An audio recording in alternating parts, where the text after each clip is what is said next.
Ladies and gentlemen, boys and girls of the YouTube world, CJ Rose's back in the building. Welcome back to the channel. All right. NXT deadline has come. NXT deadline is finished.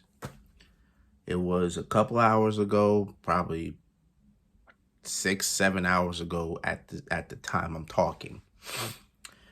And it was all right. There was a surprise in this. That's the one thing I can sit here and tell you. There was a surprise at this show, and we will get to it.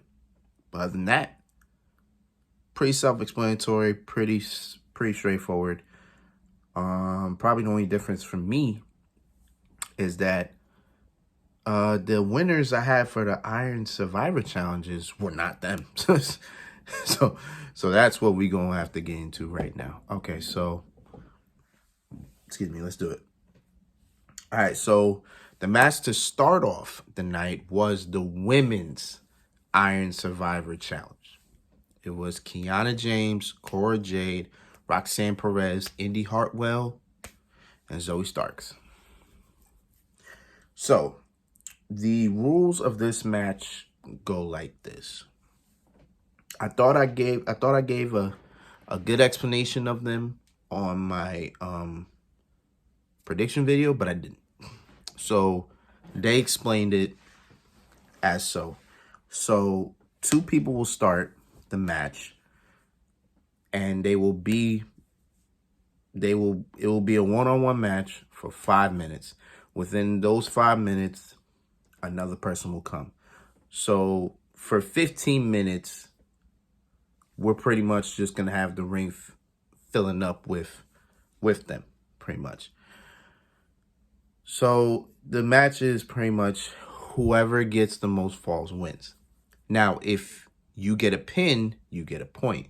But the person that got pinned has to go into the penalty box for 90 seconds. Once the 90 seconds is up, boom, they're back out. So when you get pinned, you don't lose a point. That's number one. Number two, you can get as many pins as you want until the 25 minutes, because that's the time limit, 25 minutes. So 25 minutes is up. Okay. So this match was kind of like this match is like a championship scramble match meeting the King of the Mountain. If I can go into small detail what the championship scramble was. Of course, the championship was on the line.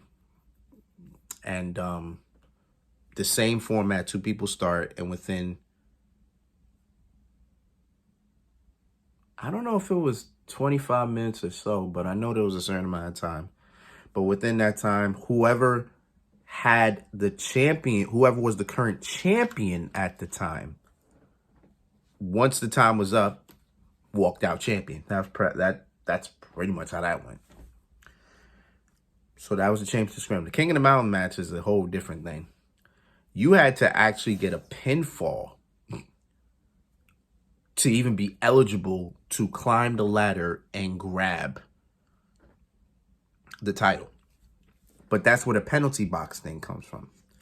Because I think if you get pinned, you go into the penalty box. I don't know if it's for a minute or 90 seconds. I forget what it is.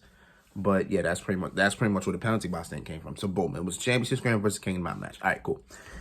Let's get into this match. You know how multi-person matches is hard for me to really even figure out who's who, where's where, you know, all that. All right. So Roxanne Perez and Zoe start the match off. Again, it was only gonna be that one-on-one for 5 minutes until the next person came out. So within that time, boom, Kiana James comes out. So now it's a triple threat. Okay. Before the next person came out, Zoe Starks got the first pinfall. And she got it on Roxanne. Roxanne had to spend 90 seconds in the penalty box. Boom. After that, Cora Jade came out. And within that time, she got a pinfall. So now it was one Zoe, one Cora. And she got on Kiana James. Kiana James had to spend time in the penalty box. And then last but not least, Indy Hartwell came out. Boom.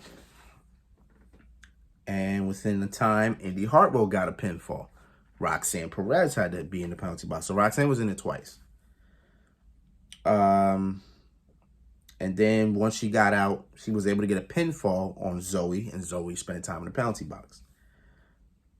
The last pinfall came from Roxanne Perez, who hits the Pop Rocks and gets the pinfall on Cora Jade. Boom.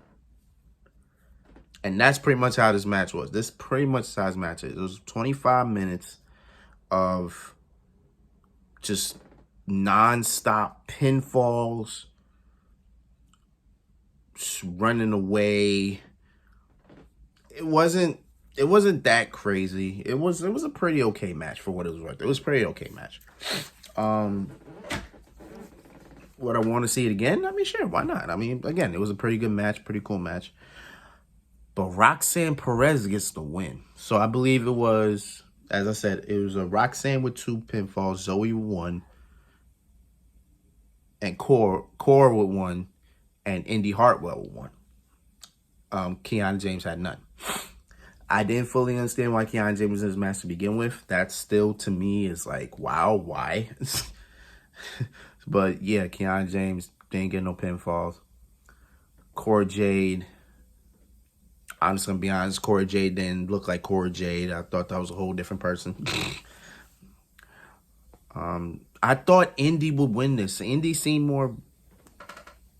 I felt more Indy, because Indy was like the only person who never really... Well, Kiana James as well didn't really get a shot at the title, but I felt more for Indy in this match. But nah, Roxanne got it, so now Roxanne hopefully will get the proper match that she was supposed to get. Because remember when she faced Mandy Rose for the title, Cora Jade screwed her out. But if I looked at everybody on the roster, Roxanne Perez would probably be the next person I see to become the NXT Women's Champion. At first, I thought it was Nikita Lyons, the way it seemed that she was going to get pushed and everything.